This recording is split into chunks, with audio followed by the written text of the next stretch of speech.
Have you ever heard of road rage? If you have your license, maybe you've experienced this personally. You've probably been in a car with someone who has had rage while driving, or maybe you've been in a car with someone and another car has raged towards you. If you've never experienced road rage, maybe you've encountered something I'd like to call hallway rage. I just made the term up. Hallway rage would be what happens when someone bumps into you between classes and made you drop your phone or your books, and in turn, you went off. Hallway rage is super real. On the road or in the hallway, we all know that kind of rage. Even if you don't yell at someone or act rudely in the lunch line, you probably know the feeling of that kind of rage inside of you. Most of us don't actually call it rage or even anger, but you get the idea. Maybe you would say that you're frustrated. The thing about anger is it doesn't always look the same. Sometimes it means yelling at someone or losing your temper. That's how we normally think of it. But sometimes it means giving someone the silent treatment. Even more complicated, not all anger is bad. There's the anger we feel when we see injustices, when we see things like certain groups of people are treated unfairly, causes that we care about not being taken seriously, racism, people who don't have clean water. When we see things happening in the world that just aren't right, it's a good thing that we get angry. Jesus got super angry when people were mistreated, like flipping furniture angry. So it isn't always bad. Either way, anger is a powerful emotion. The question is, what do we do with it, and how do we keep destructive anger from taking over and bossing us around? We're going to take a look at a passage from the book of James in the New Testament. James was the brother of Jesus, but when Jesus was alive and walked the earth, James didn't follow him. It was only after Jesus was crucified and came back to life that James was convinced he was the Messiah. James starts by saying this.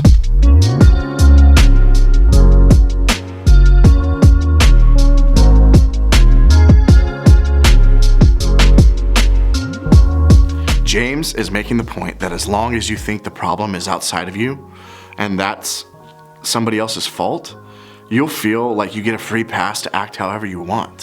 Why? Because you can say that you didn't do anything wrong. You can avoid ownership and responsibility. You can look at others and say, they made me do it. They made me act that way.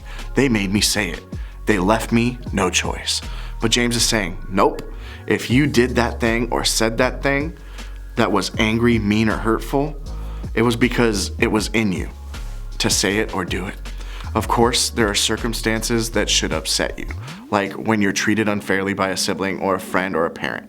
But imagine if in the middle of your feeling your anger and frustration, you were able to say, part of the problem, not the whole problem, but part of it is that I'm not getting what I want. Owning what you can own in the problem keeps your anger and frustration from driving you and owning you. No matter who you are, that's a good thing. Based on what we've talked about today, here's my question for you. What's your relationship with anger? Do you control it, or does it control you?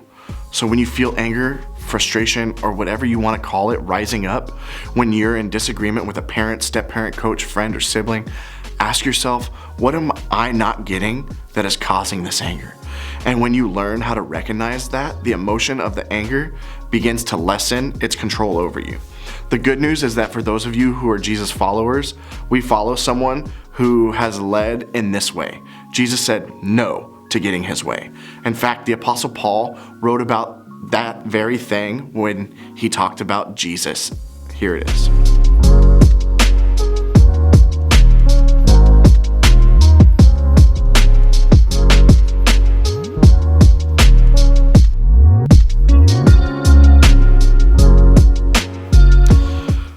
I really believe following Jesus will make your life better. I really do. Because when you follow him, he will nudge you away from self-centeredness, arrogance, and pride, and move you towards humility and love for others.